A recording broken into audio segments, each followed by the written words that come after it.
Ya, Assalamualaikum warahmatullahi wabarakatuh. Ya, terima kasih atas waktunya sudah menunggu ya. Kelas 7E ya, kelas 7E, pembelajaran informatika pada materi sistem informasi. Di sini ini tidak seperti biasanya ya, kita lakukan kegiatan pembelajaran secara online dan offline ya. Jadi yang di rumah kalian online, kemudian yang di sini kalian offline ya. Kita layani dengan model seperti ini. Jadi kalian juga adaptasi ya, menyesuaikan. Sebelum kita mulai pelajaran, kita berdoa terlebih dahulu sesuai dengan agama dan keyakinan kita masing-masing. Berdoa dimulai.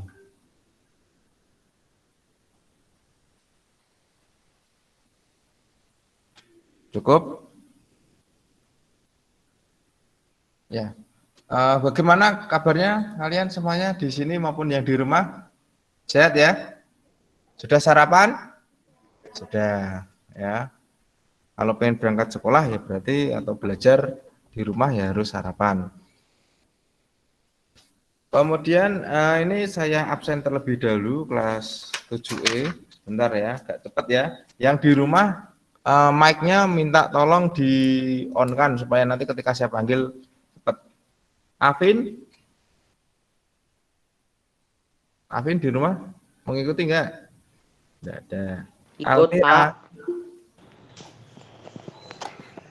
Alvin ada? Ya? Almira? Almira ada enggak? Almira enggak ada, Alvin enggak ada. Alia? Hadir, Pak. Andika? Hadir, Pak. Anindya? Hadir, Anindya? Pak. Angga? Hadir, Pak. Hadir ya. Arsya? Hadir, Pak. Aurel? Aurel? Ada. Azista? Azita? Enggak ada. Kalista? Fahri? Hadir, Pak. Firman? Hadir, Pak. Aksa? Aksa enggak ada. Helsan? Hadir, Pak. Irfan? Haksa hadir, Pak. Aksa hadir. Irfan? Irfan? Irfan enggak ada. Keanu? Keanu enggak ada. Haris? Haris ada. Mega? Muhammad Andika? Hadir, Andika, Pak. Hadir, Pak. Andika di rumah ya? Iya. Ya. Gaizan? Gaizan di sini enggak? Enggak ada. Mutiara? Mutiara hadir. Najwa? Najwa mana? Tunjuk jari ya. Naura? Ya. Novita? Puan? Ruth? Ruth mana? Apa kelasnya sih ya? Salma? Syarif? Safri? Ya. Tahta? Ya. Zia? Ada yang belum saya panggil yang di rumah ataupun di sini? Sudah semua ya. Saya minta mic-nya yang di rumah di off-kan sekarang ya di rumah. Gitu ya. Saya tanya dulu tampilan share screen dari lab komputer teman-teman kalian yang offline atau belajar di sekolah kelihatan ya anak-anak yang di rumah ya? Kelihatan ya? Halo? Mbak Angga? Kelihatan, Pak. Kelihatan ya. Wajah Pak Denny kelihatan nggak?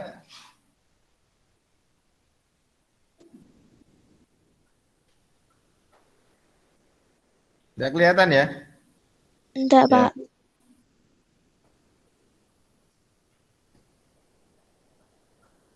Ya, langsung aja ya anak-anak ya.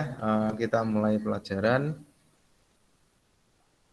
Untuk kegiatan pagi ini ya materinya adalah sistem operasi.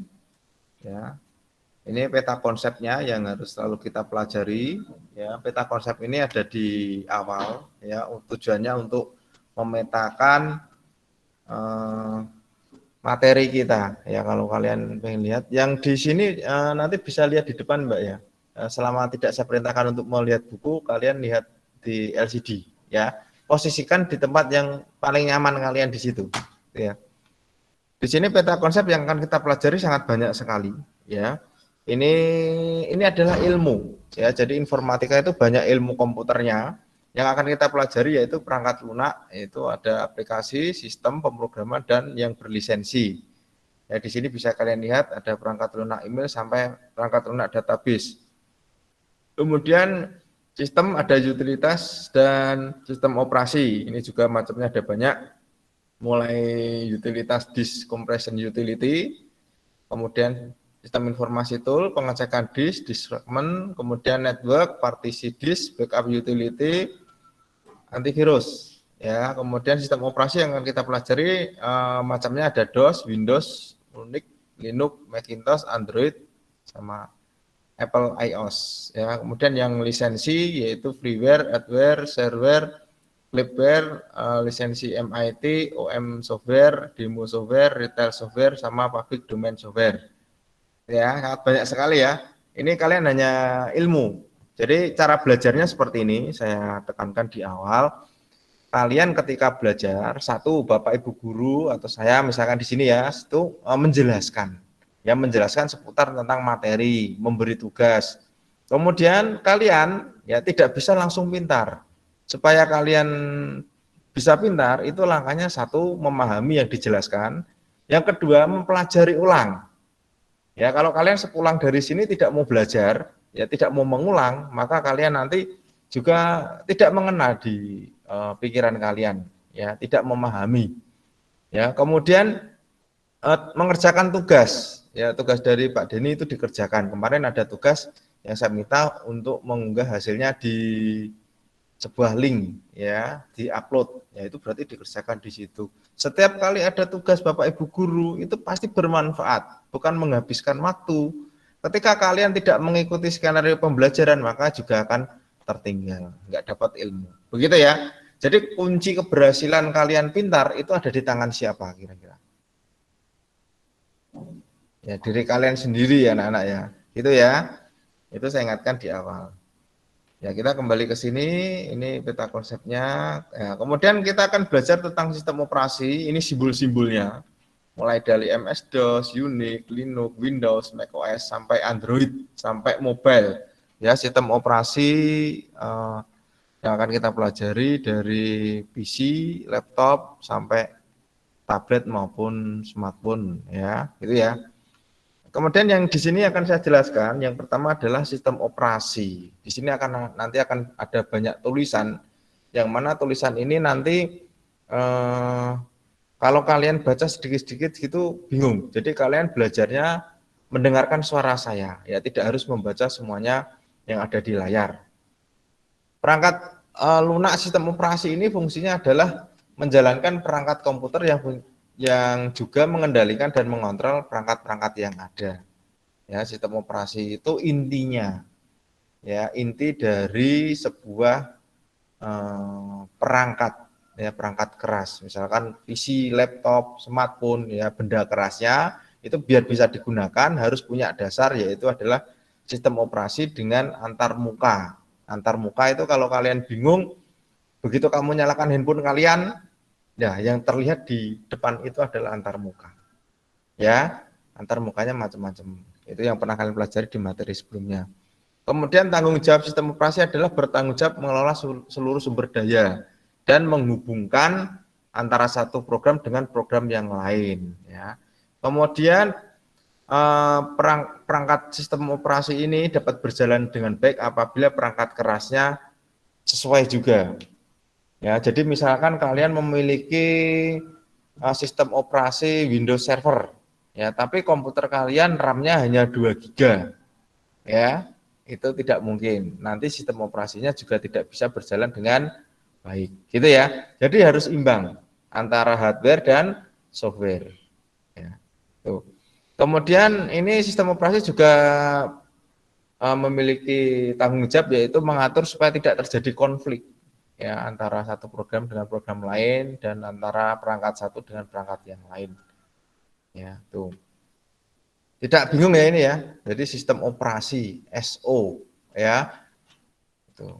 Kemudian yang berikutnya, nah ini fungsinya adalah mengorganisasikan atau mengendalikan kegiatan komputer, kemudian mengatur memori, mengatur penyimpanan hard disk, kemudian mengatur proses input output, dan selanjutnya mengenali dan mengontrol perangkat yang terhubung ke komputer. Terus yang terakhir adalah manajemen file. Ada banyak ya fungsinya ya sistem operasi itu. Android yang kalian kenal dengan Android itu sistem operasi. Nah fungsinya utamanya ada 6 ini. Ini akan dijelaskan. Yang pertama adalah mengorganisasi atau mengendalikan kegiatan komputer. Ya, ini saya buka terlebih dahulu. Di mana kalau tidak diorganisasi itu disusun, diatur, dibagi tugas. Ya, tujuannya seperti itu. Kalau tidak seperti itu kan nanti terjadi miskomunikasi ya. Kalau di rumah kalian ibaratkan di rumah tidak ada kepala keluarga, kemudian tidak ada ibu rumah tangga, tidak ada anak-anak. Nah, maka nanti kalau tidak tahu posisinya, jadi misalkan anak tidak tahu itu orang tua, maka tidak ada jedanya, ya, tidak ada batasannya, sehingga kalian tidak sopan pada orang tua, ya. Kemudian kalau tidak dibagi-bagi seperti itu, nanti anak disuruh kerja, orang tua malah di rumah, ya. Misalkan ini di rumah lah ya, itu ibarat katanya seperti itu. Lah kalau di dunia komputer atau handphone, ini sistem operasi ini adalah mengorganisasikan, yaitu menata apa yang ada di dalamnya, itu ya. Kemudian penggunaan semua perangkat itu termasuk input, output, CPU, memori, file juga diatur oleh sistem operasi. Dan apabila terjadi masalah, itu juga yang akan menyelesaikan adalah sistem operasi. Ya. Berikutnya yaitu adalah pengaturan memori. Ya, ini saya buka dulu semua. Ya. Pengaturan memori itu adalah mana yang akan disimpan dan mana yang tidak disimpan. Ya, itu diatur. Jadi ketika tidak dibutuhkan maka dibuang, ketika dibutuhkan maka ditampilkan. Contohnya gini, kalian ngetik ya, membuka program aplikasi pengolah kata. Kemudian kalian baru ngetik ya nama kalian di situ. Nah, itu kan belum tersimpan. Nah, itu tersimpannya itu sebetulnya sudah tersimpan, tapi tersimpannya di dalam memori. Ya sementara. Kan bisa tampil nih. Ya seperti itu. Nah, di sini kita belajar untuk mengenal prosesnya. Ya, kalian ketemu dengan Pak Denny di sini belajar tentang sebuah bagaimana prosesnya. Ya, tidak hanya sekedar tulisan bisa keluar, warna bisa keluar, kamu bisa nyetel musik, bisa nyetel video. Nah, itu kan biasanya kamu tidak terpikirkan nih. Kamu punya handphone, apakah kalian terpikirkan bagaimana kok itu bisa kerja? Kan jarang sekali. Ya, makanya dengan pelajaran informatika pada materi sistem informasi ini kalian belajar mengenal prosesnya. Itu ya. Kemudian pengaturan yang dilakukan oleh sistem operasi pada memori yaitu menjaga ruang-ruang yang sedang digunakan dan siapa yang menggunakan. Kemudian memilih program yang diambil dari hard disk maupun dari memori. Kemudian mengalokasi ruang-ruang memori sesuai dengan kebutuhan. Ibarat kata ruangan ini ya ini dikelola. Misalkan mejanya bukan meja, kursinya kurang, maka saya tambahi. Ya, kursinya kelebihan, kursinya saya buang. Ya tujuannya apa? Nah, supaya pas ya, kemudian supaya sesuai dengan jumlah peserta didiknya, kan seperti itu. Nah, itu fungsi dari sistem operasi yang mengatur memori. Ya. Kalau tidak terpakai dibuang, kalau butuh ya diambil digunakan. Tuh. Kemudian pengaturan pada penyimpanan hard disk. Ya, ini saya buka dulu. Yaitu untuk mengatur penyimpanan hard disk. Ya, misalkan kalian memiliki smartphone yang galerinya sangat penuh dengan gambar, dengan video, dengan macam-macam ya yang ada di handphone kalian, itu juga akan mempengaruhi kinerja. Ya, makanya menjadi lemot. Ya, kalian membuka LMS, buka Chrome itu lama, loadingnya lama, itu karena penuh memorinya. Penuh dengan gambar, video, itu harus dikurangi ya. Kemudian perangkatnya sendiri, misalkan kalian memiliki RAM yang kecil, misalkan 2 GB. Ya, zaman sekarang 2 GB untuk smartphone ya sudah kurang ya, minimal sekarang 4. Ya, bisa 4 bisa, 1 bisa. Ya. Saya di rumah memiliki perangkat yang RAM-nya 1 GB, masih punya saya ya, tapi hanya digunakan untuk sekedar chatting ya. Kalau sudah digunakan untuk meeting, yang kemudian video call itu tidak bertahan lama dan banyak nge-lag-nya. Gitu ya. Itu adalah ilmu. Kemudian sistem operasi mengatur input dan output. Ya, ini saya buka lagi, di mana harus dikendalikan antara apa yang menjadi masukan dan apa yang menjadi keluaran. Jadi komputer atau handphone itu intinya ada 3, yaitu input, masukan, kemudian setelah diberi masukan ada prosesnya, tahu ya, diproses ya, kemudian ada keluarannya. Intinya itu, ya, inputnya apa? Kamu sentuh, ya, kemudian diproses, ya, kamu sentuh itu apa? Program apa? Ngetik apa, ya. Kemudian setelah diproses akan menghasilkan sesuatu, yaitu namanya output. Ya, jadi itu input, proses, output, sudah seperti itu aja. 3 itu, di mana-mana seperti itu. Itu ya, itu juga diatur oleh sistem operasi supaya selaras kerjanya. Ya. Kemudian yang berikutnya adalah ini, untuk mengenali dan mengontrol perangkat yang terhubung ke komputer. Nah, ini. Jadi ada perangkat-perangkat tambahan ya. Misalkan saya menggunakan webcam nih, ini webcamnya ada di sana. Ya, yang menyorot ke kalian itu toh, yang bisa dilihat teman-teman kalian di rumah itu adalah webcam ya. Webcamnya itu ini harus dikenali oleh sistem operasi ya, sistem operasi.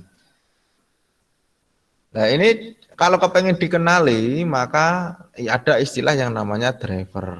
Driver itu bukan sopir ya, tapi dia itu adalah suatu file yang dimana berfungsi untuk supaya webcam itu bisa dikenali oleh komputer.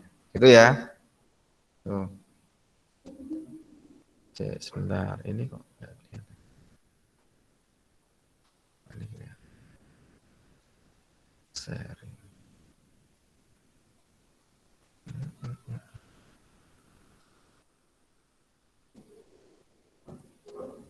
Ini yang di rumah nggak kelihatan.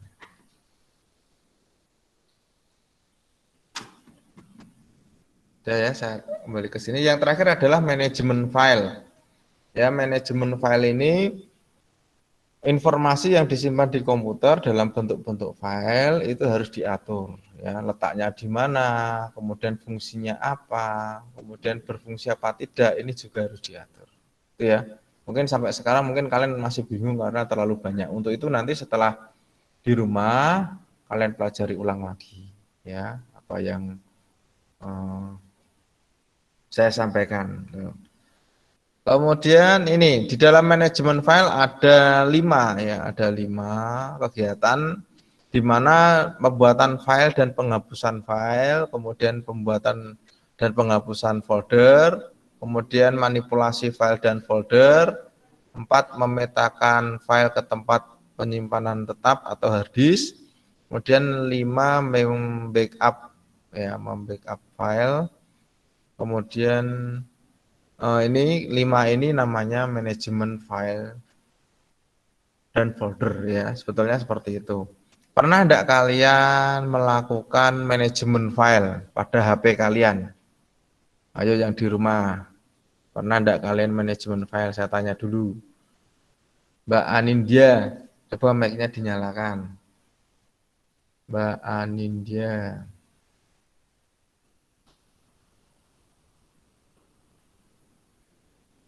Mbak Anindya. Ya, Pak. Ya, kamu pernah memanajemen file enggak di rumah? Pernah, Pak. Menggunakan HP, kamu apakan file yang ada di dalam HP kamu? Memindahkan file. Ya, memindah. Terus apa lagi? Penghapusan Apa file. lagi? Eh? Penghapusan file. Oh, ya, gitu ya. Jadi kamu sudah pernah memanajemen file. Coba yang di sini, Mas. Kamu pernah manajemen file apa, Mas? Memindahkan file, terus menghapus file, gitu ya. Itu namanya hal-hal yang sudah pernah kalian lakukan, tapi kalian tidak tahu itu istilahnya apa. Itu istilahnya adalah manajemen file. Ya, manajemen file isinya ini. Yang jarang sekali adalah nomor 5. Ya, sehingga HP kalian penuh. Ya, ini nomor 5. Ya, jadi kalian sekali lagi kalau kalian punya handphone itu diatur. Kalau Pak Denny biasanya 1 bulan sekali minimal ya. Karena saya sering rekam, kemudian saya sering ambil gambar, itu saya copy atau saya backup ke dalam hard disk. Ya, hard disk. Kemudian yang di handphone saya kosongkan, ya supaya lega. Biasanya seperti itu. Saya tulisi, ya saya tanggal berapa gitu. Ya bisa kalian tiru ya. Tapi kalau handphone itu kalian isi penuh, tidak kalian pernah apa-apakan ya sudah, nanti nge-lag ketemunya. Ya. Kemudian berikutnya kita lanjutkan ya. Ya ini sistem operasinya dengan logo-logonya ya, yang seperti di awal tadi ada Unix, ini yang paling lama, kemudian ada Linux, Windows, Mac OS, sama Android. Ya ini adalah logo-logonya ya, sistem operasi yang akan kita pelajari. Ini ada MS-DOS ya, itu yang paling tua. Nah ini saya urutkan ya. Ini tadi penjelasannya yang biasanya terpasang di komputer atau di laptop. Ya. Ini yang tidak pernah kalian ketahui adalah yang unik, ya mungkin unik. Kemudian DOS ini jarang sekali kalian. Ya ini ya kita jelaskan di slide berikutnya. DOS ini sebetulnya CUI. CUI itu karakter user interface, gambarnya yang di sebelah kanan ini ya. Sebelah kanan ini. Ini ada di buku juga ya. Ini sudah lama. Jadi pertama kali Pak Denny belajar komputer seusia kalian tahun 95 itu gambarnya yang di sebelah kanan itu. Bisanya hanya ngetik ya, tidak ada gambarnya, tidak ada suaranya ya. Seperti itu. Jadi ini apa ya? Membosankan ya, membosankan. Sekarang kalian ada di zaman enak ya. Kalian nyalakan laptop, PC, smartphone itu gambarnya sudah bagus, sudah ada temanya, ada suaranya kan gitu. Zaman dulu gambarnya seperti ini DOS ya, disk operating system. Kemudian atau tergantikan oleh GUI, graphic user interface yang sudah digunakan ya. Ini tergantikan dengan yang terbaru. Kemudian DOS ini sebetulnya ada manfaatnya, ada banyak ini, ada 5 ya. Ya ini ada double space, scan disk, smart drive, disk copy, sama defrag. Ya ini fundamental sebetulnya, tapi sekarang mulai diabaikan. Ya jarang sekali digunakan. Ini misalkan double space untuk mengkompresi, scan disk untuk diagnosis, smart drive untuk pengamanan, disk copy untuk mengcopy file antara disk satu ke disk lain, disk fragmenter itu untuk menata ulang ya, menata ulang file-file yang ada di komputer atau di laptop kalian ya. Ini memang ini jarang sekali anak-anak yang minat ke sini karena ini berbau sistem ya di dalam. Tapi kalau kamu pengen belajar lebih lanjut sebetulnya ini penting, apalagi yang bawah. Yang bawah yang defragmenter ini dia itu menata. Ya, ada program yang namanya defrag itu untuk menata ulang file-file yang ada di komputer atau di laptop kalian. Ya, kalau di handphone saya belum menemukan. Ya, tujuannya ditata itu untuk apa? Ya, contohnya gini, kalian ada di lab komputer, Kemudian keluar dari lab komputer, kalian kursinya kamu biarkan ya, cakak-cakan ya. Itu kan enggak rapi ya. Kemudian meja monitor itu panteng pletot ya, itu pindah tempat seperti itu, sehingga pandangannya kan tidak enak. Kemudian kalau mau digunakan lagi jadi repot kan gitu toh. Nah, beda lagi ketika kalian sudah menggunakan, kemudian kalian atur kursinya, kamu kembalikan ke tempat semula, monitornya kamu luruskan, mejanya juga kalau tidak sesuai dengan tempatnya juga diluruskan seperti itu ya. Itu lebih enak ya, ketika ada kelas yang lain masuk sini, menggunakannya lebih enak ya daripada yang tidak diatur. Itu ya, itu contoh yang terakhir itu. Kemudian ada lagi Windows, ini versi-versinya mulai dari 3.0 ya, ini 3.0 perkembangannya nanti silakan dipelajari. Dan kebetulan saya dari 3.0 ini sudah pernah merasakan anak-anak tahun 95 itu. Jadi Pak Denny itu, ini saya bukakan ya. Nah, ini gambar-gambarnya. Di sini adalah perkembangan dari sistem operasi Windows ya. Jadi dari 3.0 tadi, dari sini Pak Denny merasakan ya, di yang 3.0 ini sampai yang terakhir ya. Itu saya pernah merasakan semua. Sampai komputer yang saya gunakan ini komputer server 2012 ya. Itu pernah saya pernah merasakan perbedaannya apa. Kemudian saya suka yang mana, kemudian untuk urusan tampilan yang bagus yang mana, untuk kecepatan yang bagus yang mana, itu saya bisa merasakan dari semua sistem operasi. Kalau kalian mengendaki hal tersebut, maka kalian harus mencoba sendiri ya. Di sini Pak Denny tidak memberikan layanan untuk mencoba satu-satu ya, karena membutuhkan waktu. Ya, jadi saya adalah kebetulan bisa merasakan sejarah dari sistem operasi Windows ya, sampai Windows 10. Sekarang yang 11 itu belum resmi launching ya. Sekarang ada Windows 11. Tuh, kalau Windows 11 saya belum ya. Tuh. Kalau kalian kemungkinan besar Windowsnya Windows ini apa? Windows 7 ya toh? Windows 7, Windows 10 ya. Kemudian ada unik ya, ini tahun 60-an ya. Ini ada cikal bakal dari Linux dan Android. Ya, cikal bakal dari Linux dan Android. Ini juga sudah tidak mungkin kalian temukan lagi ya kalau ini. Nah, kalau Linux ini dikembangkan oleh Linus Benedict Torvalds ya. Bersifat open source ya, Linux. Ya, contohnya ini ada Ubuntu, Kubuntu, Debian ya. Indonesia punya Garuda OS. Garuda OS berbasis Linux.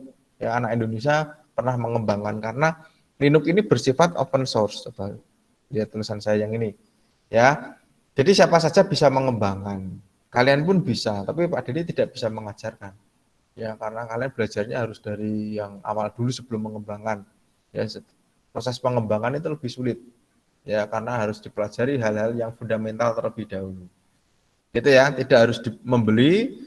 Kemudian sering digunakan di komputer server karena memiliki kestabilan yang sangat baik. Ya, itu namanya Linux. Simbolnya ini, gambarnya ini apa ini? Gambar apa ini?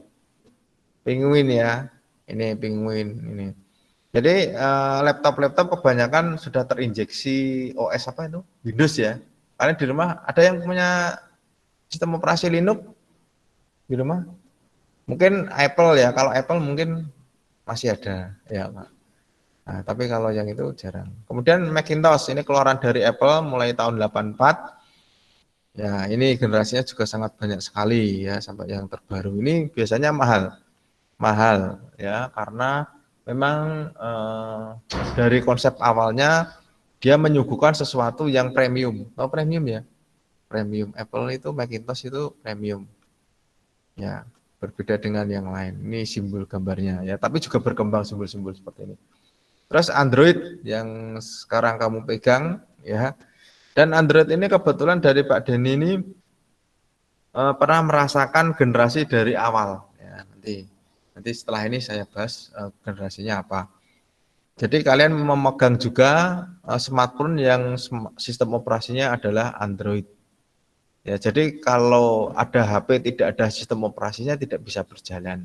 Loh Pak, kalau saya menggunakan Facebook, kemudian Chrome, LMS itu sistem operasi Pak? Tidak. Ya itu adalah program aplikasi, bukan sistem operasi. Jadi sistem operasi itu dasarnya bisa untuk dasaran atau untuk diinjak oleh program aplikasi. Diinjak itu maksudnya harus bertumpu. Ya, misalkan kalian pengen berdiri di tengah rawa pening, caranya gimana?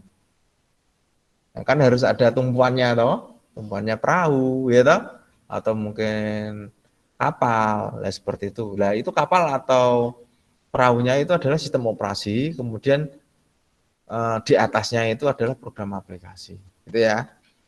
Nah ini versinya mulai dari 09 ya ini dicetuskan dengan nama-nama makanan yang manis ya, mulai dari apple pie, banana bread, cupcake, donut, eclair, froyo sampai yang terakhir itu 11. Ya, ini saya pernah merasakan mulai dari gingerbread. Ya, ini yang gingerbread saya mulai kenal Android. Ya, ini dulu bentuknya tablet. Sampai sekarang tabletnya masih tapi rusak. Ya, karena makan usia toh. Ini pernah saya rasakan sampai 11. Perangkat handphone yang saya gunakan sudah menggunakan yang 11. Ya, ini beda-beda ya. Kalau kalian dengan spek yang rendah menggunakan yang 11, ya lemot. Ya, kalau kalian sekarang menggunakan PC atau komputer menggunakan Windows 10, tapi RAM-nya masih 2 GB, ya lemot. Ya, prosesornya masih menggunakan seri N atau Atom. Ya, tidak Core i3 atau Core i5 atau AMD yang terbaru itu juga lemot. Ya, itu harus dipelajari sendiri ya. Kalau pengen membahas satu persatu masalah seperti ini banyak anak-anak ya. Jadi Pak Denny ini banyak cerita ya, tapi kalau mau dibahas satu persatu nanti waktunya nggak cukup. Intinya seperti itu. Jadi kalian hanya yang penting-penting aja yang saya sampaikan gitu ya. Kemudian Apple iOS ini sama ya, memiliki ragam versi ya, diluncurkan mulai tahun 2007 bernama iPhone ya, kemudian berkembang menjadi Apple iOS itu tahun 2010. Ini keunggulannya adalah menawarkan keamanan yang baik di berbasis cloud. Ya, kalau sekarang bukan sekarang menyimpan foto kan biasanya di komputer atau di laptop. Kalau Apple ini menawarkan menyimpannya di dunia maya, ya, dengan keamanan yang tinggi, makanya mahal. Itu ya. Ya. Berikutnya tambahan materinya, Lah ini mangewu adalah mau dia. menghidupkan dan mematikan komputer anak-anak ya. Ini mohon maaf, Mas Andika. Delok si aku mong rono tuku rokok. Oh, Mas Andika mah tuku rokok, ayo. Iya, Pak. Nah, iya toh. Konangan Pak Denny iki. Yo Mas Andika, kamu di mana ini? Belajar sambil ngerokok atau gimana ini?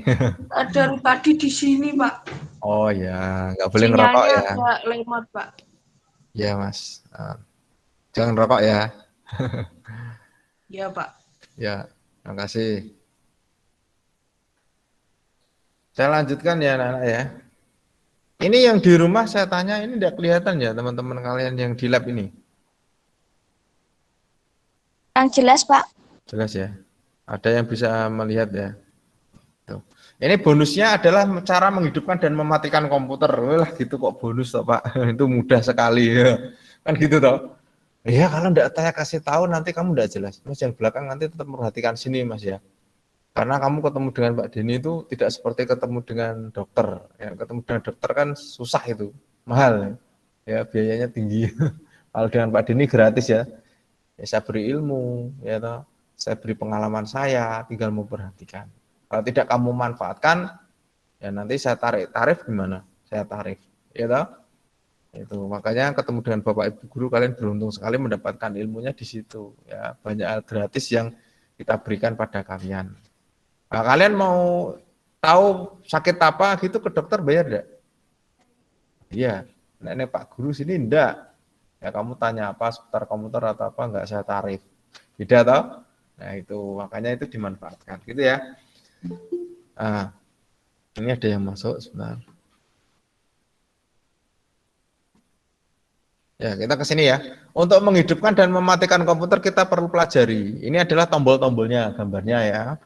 Kemudian ada stop kontak juga ini gambarnya. Ini simbol-simbol tombol powernya ya. Kemudian yang kita pelajari adalah bagaimana cara mengenal komputer itu menyala. Yang pertama adalah ini. Pertama kali stop kontaknya itu harus dinyalakan ya. Disiapkan di apa itu namanya? Aliran listriknya ya dipersiapkan, kemudian setelah dipersiapkan semuanya masuk, ada aliran listriknya, kemudian tombol pertama kali yang kita sentuh adalah tombol power CPU. Kalau laptop ya langsung tombol powernya aja, monitornya nyala. Kemudian yang berikutnya yang nyala adalah monitornya. Kemudian setelah nyala biasanya apakah langsung bisa kamu gunakan? Handphone ketika kamu matikan terus kamu hidupkan, apakah langsung bisa kamu gunakan? Tidak, nunggu ya, ada proses apa, robot hijaunya itu kelihatan ya, mereknya kelihatan kan gitu tadi. Itu namanya booting. Booting adalah proses untuk loading ketika awal kita menghidupkan, kemudian bertujuan untuk memeriksa hardware dan softwarenya keadaannya bagus apa tidak. Itu namanya booting ya. TV kamu nyalakan itu ada jedanya toh, dan jedanya itu namanya booting ya. Booting ini fungsinya untuk ngecek hardware, istilahnya push, yaitu power on self test ya. Kemudian jika terjadi masalah ya nanti berhenti, ada petunjuknya, ada bunyinya ya. Seperti itu. Seperti kalau komputer biasanya atau laptop itu bunyi bip bip bip bip bip bip bip bip, seperti itu. Ya itu kalau tidak normal. Kalau normal cuma sekali bip, atau tit gitu toh. Itu normal itu ya. Itu istilah boosting. Kemudian booting ini dibagi jadi dua, yaitu ada dua, ada call boot dan warm boot. Ya, dua, ngapalkannya mudah. Ketika sama sekali belum kalian nyalakan seperti yang ada di hadapan kalian, itu kamu tekan, itu namanya call boot. Cool itu kan dingin toh.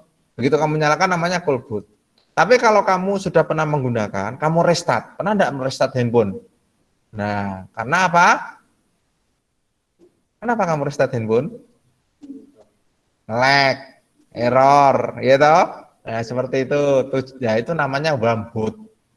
Jadi istilahnya gini, kamu sebelum ketemu dengan Pak Denny, sebetulnya itu pernah melakukan, pernah melihat, pernah merasakan, tapi tidak tahu istilah itu apa, gitu ya. Dan ketemu dengan Pak Denny ada manfaatnya.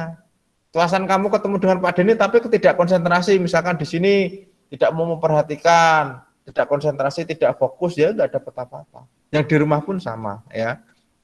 Itu ya. Kalau komputer atau handphone dari mati kamu nyalakan itu namanya call boot. Kalau warm boot itu kamu restart lah, kamu matikan, kamu nyalakan lagi. Ya, itu. Kemudian ini langkah-langkahnya. Ya, ini pastikan semua kabel terpasang dengan baik dan benar. Ya, kemudian terhubung dengan sumber daya listrik. Nah, ini saya kenalkan dengan nomor 3 ini, namanya stabilizer dan UPS. Ya, nanti saya kenalkan. Harus ada ini, ya. Kalau komputer laptop pun boleh dipasang ini. Ya, kemudian kalau ini sudah dinyalakan, tekan tombol powernya. Ya, kemudian setelah itu power monitor, kemudian ditunggu proses bootingnya. Kemudian kalau sudah siap digunakan, baru kamu gunakan untuk kerja. Wah, kok gitu toh, Pak? Diajari katanya bonus itu gampang itu, Pak. Tapi kenyataannya dari kakak-kakak kelas kalian ketika sudah masuk lab ini tak suruh nyalakan banyak yang tidak bisa. Ya, karena dia bingung, nggak tahu aturannya, ya tiba-tiba mencet tombol powernya, padahal listriknya saya cabut, ada yang kayak gitu, gitu. Ya itu, jadi ini diberikan juga. Kemudian ini tadi ada perangkat tambahan yang namanya stabilizer, yaitu untuk menstabilkan tegangan listrik di semua wilayah di Indonesia. Itu tegangan arus listriknya bisa naik bisa turun, ya kadang naik kadang turun. Nah, itu harus diantisipasi dengan menggunakan alat ini. Nah, kenapa? Coba Mas, kamu malam hari, ya waktunya istirahat, kamu malah kebelet ke belakang terus, pipis terus gitu, bangun tidur gitu terus. Apa yang terjadi pada tubuhmu pada keesokan harinya? Ya, capek, letih, kan gitu toh? Tiap hari gitu. Apa yang terjadi pada tubuh kalian? Sakit toh? Nah, sama. Komputer sama. Makanan utama komputer atau laptop itu adalah arus listrik. Ya, kalau masukannya keluar masuk besar kecil tidak stabil, misalkan kebutuhannya 100 kok masuknya 10, 20, kadang 200, kadang 300, ya rusak nanti semakin lama. Ya supaya stabil itu pakai alat seperti ini. Ya namanya apa? Stabilizer, gitu ya. Itu adalah ilmu. Bentuknya macam-macam juga ya. Kemudian ada lagi alat satu yang namanya UPS. Ya bedanya dengan stabilizer, yang ini saya gunakan besar ini, di sini ada. Itu untuk menyimpan arus listrik. Jadi ketika ini padam, bles gitu toh, mati, ini masih bertahan. Tidak jam-jaman, hanya beberapa menit, paling 10 menit sampai 15 menit. Dan tujuannya untuk apa? Segera saya simpan pekerjaan saya matikan. Bukannya terus ini dihabiskan, tidak. Berarti ya? Jadi kenapa kok itu digitukan? Supaya perangkatnya tidak cepat rusak. Coba bayangkan TV-mu di rumah, coba kamu coba cabut kabel powernya itu. Cabut, kene, terus kemudian nyalakan lagi, cabut lagi, cop kene, apa yang terjadi? Rusak. Ya, itu sama yang terjadi ketika tidak pakai UPS atau stabilizer, ya. Tiba-tiba kehilangan daya, ya nanti harddisknya dulu yang rusak, setelah itu RAM-nya. Itu ya. Itu harus kalian kasih ini, kalau di rumah nggak ada ini dikasih ya untuk menstabilkan dan menyimpan arus listrik ini yang ini. Di dalamnya ada akinya anak-anak ini. UPS ini. UPS itu kepanjangan dari ini, uninterruptible power supply, itu ya. Nah, kemudian kalau mematikan, nah ini kalau mematikan itu tidak boleh menekan tombol CPU, ada langkahnya. Langkahnya itu mematikan dengan shutdown, ya, klik tombol start, kemudian cari icon tombol power atau shutdown langsung bisa. Ya, kemudian ditunggu sampai benar-benar mati. Kalau sudah mati CPU-nya jangan dinyalakan atau tombol powernya jangan dipencet lagi. Nanti malah apa? Nyala. Nyala lagi gitu ya. Baru matikan monitor, matikan stabilizer, kemudian matikan aliran listrik. Gitu ya. Tuh. Kemudian ini bagian-bagian dari desktop. Ya, mungkin kalian itu pernah menggunakan, sering menggunakan tapi tidak tahu istilahnya. Nanti silakan dibaca. Ini bahannya ini ada di LMS. Nggak usah dicatat ya, di buku juga ada. Shortcut itu yang mana, tombol start yang mana, tombol set yang mana, taskbar yang mana, desktop yang mana. Ya kamu harus tahu nama bagian-bagiannya. Ya jangan hanya, saya itu kalau praktek bisa Pak, kalau teori nggak bisa, itu nggak boleh. Itu ya, nanti ini dibaca-baca tentang bagian desktop. Kemudian ada lagi cara mematikan, ini bonus juga. Ya mematikan ada 4 pilihan. Sleep, hibernate, shutdown atau power off, sama yang terakhir restart. Kamu pilih yang mana biasanya kalau mematikan? Shutdown ya, itu langkah yang bagus. Kalau kamu sleep, itu kalau kamu pengen meninggalkan sejenak, keluar. Kalau sleep, itu biasanya yang nomor 1 ini toh, ini, itu biasanya itu dia masih ada listriknya, ada aluran listriknya. Ya, karena nanti mau dinyalakan lagi untuk sesaat. Ya. Kemudian kalau hibernate, ini disimpan. Misalkan ini saya hibernate ya, tampilannya seperti ini. Nanti ketika saya nyalakan, tampilannya juga langsung seperti ini. Ini ada kelebihan dan kekurangannya. Kelebihannya cepat, ya cepat seperti shutdown. Tapi kita misalkan ya, saya pengen keluar 2 jam, tapi nanti begitu saya nyalakan bentuknya seperti ini. Jadi pakainya hibernate. Tapi kelemahannya dia memakan memori yang sangat banyak. Karena apa yang saya kerjakan itu akan tersimpan di memori. Gitu ya, hibernate itu. Kemudian yang shutdown itu mematikan penuh, kemudian yang restart dimatikan, kemudian nyala lagi biasanya ketika install program. Kalian memasang program game, kemudian kamu restart ya supaya benar-benar penuh ya tenaganya atau mungkin file-filenya benar-benar sempurna, disempurnakan dengan restart. Itu tentang beberapa mode untuk berhenti bekerja pada komputer. Nanti kamu pelajari dengan cara membaca ulang. Kemudian ada yang terakhir adalah bahaya komputer dan teknologi ramah lingkungan. Ya ini gini aja. Saya kenalkan dengan namanya EWAS. E-waste, elektronik waste, sampah elektronik. Ada nggak di rumah kalian sampah elektronik? Pernah punya handphone yang sudah rusak masih kamu simpan? Nah itu namanya sampah elektronik. elektronik itu ternyata di setiap rumah tangga itu ternyata kalau dikumpulkan banyak eman kan gitu toh. Ya ternyata itu menimbulkan masalah di dunia. Ya ini ketika saya merangkum dari pembacaan buku itu ada 50 juta ton pada tahun 2020 sampah itu. Kemudian meningkat tambah terus ya, menimbulkan dampak buruk pada ekosistem. Ya makanya di sini ada gerakan di Salatiga untuk pengumpulan sampah elektronik. Yaitu ada di ruang guru sekarang sampahnya baru dikumpulkan oleh Bapak Ibu guru, ada yang membawa handphone, ada yang membawa tablet, ada yang membawa spare part PC, ada yang membawa kabel, nah itu dikumpulkan untuk nanti supaya tidak jadi e-waste. Gitu ya. Itu. Ini bahan-bahannya nanti silakan yang tentang sampah elektronik, kenapa kok itu dijadikan sampah? Ada timbel, merkuri, barium, kadmium ya. Terus kemudian ada PVC, ya ini macam-macam. Jadi kemudian ada lagi cara mengantisipasi sampah elektronik, yaitu menggunakan perilaku green teknologi. Nanti juga dibaca, gitu ya. Ini contohnya kamu membeli perangkat dengan konsep green teknologi. Kamu tanya kalau membeli TV, Pak ini mengandung green teknologi enggak? Ya itu yang pertama. Kemudian kamu donasikan perangkat yang sudah tidak terpakai, misalkan kamu lungsurke ke saudara, misalkan masih bisa dipakai loh ya. Atau kamu berikan ke tukang loak gitu toh. Nah, itu namanya mendonasikan. Kemudian menggunakan cartridge kembali. Jadi diisi ulang. Cartridge itu apa? Tempat tinta ya di printer itu. Kemudian menggunakan harddisk yang hemat energi yaitu SSD. Ya, ini di materi yang kemarin perangkat keras. Itu ya. Ini penggunaan CPU, ini RAM. Kalau yang ini yang terakhir EFG ini biayanya tinggi anak-anak.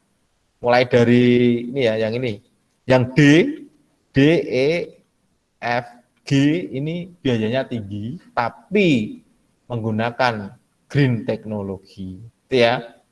Ini nanti kamu baca. Nah ini sama langkah-langkahnya ketika kamu hemat energi ya. Nanti juga kamu baca, misalkan menghidupkan perangkat yang ketika digunakan itu Pak Den punya printer, tidak saya nyalakan ketika saya mau gunakan. Contohnya seperti itu. Nanti dibaca ulang ya. Materinya terlalu banyak. Ya, ini sudah selesai ya. Yang terakhir, kalau kamu menggunakan handphone, Bluetooth dan WiFi tidak kamu gunakan, biasanya kamu matikan toh. Nah, itu termasuk perilaku green teknologi. Oh ya. Itu dari saya. Kemudian ada yang pengen sharing atau tanya jawab. Silakan yang mau bertanya, saya buka dulu sebentar yang mau bertanya. Ada enggak yang di rumah maupun di sini yang mau bertanya tentang apa yang sudah saya jelaskan semua? Enggak ada? Cukup ya? Ya, nanti tugas kalian dibuka lagi materinya, dibaca ulang yang sudah saya sampaikan supaya kalian lebih mengena ya. Jadi materinya kan banyak nih. Ya, ilmu di dunia itu banyak intinya gitu. Kalau kamu tidak berperan serta belajar ya kamu tidak dapat apa-apa. Ya, itu dari Pak Denny. Sebelum kita akhiri kita berdoa ya supaya pelajaran ini bermanfaat. Berdoa sesuai dengan agama dan keyakinan masing-masing dipersilahkan.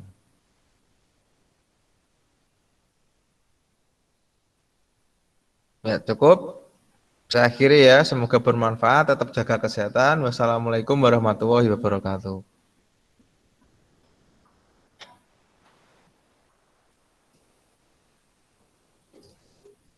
Ya silakan yang di rumah boleh live ya. Terima kasih, Pak. Ya sama-sama. Yang di sini silakan kalian kelapikan kursinya, boleh kembali ke kelas. Bukunya dibawa lagi ya. Jangan lupa tugasnya dikerjakan anak-anak ya.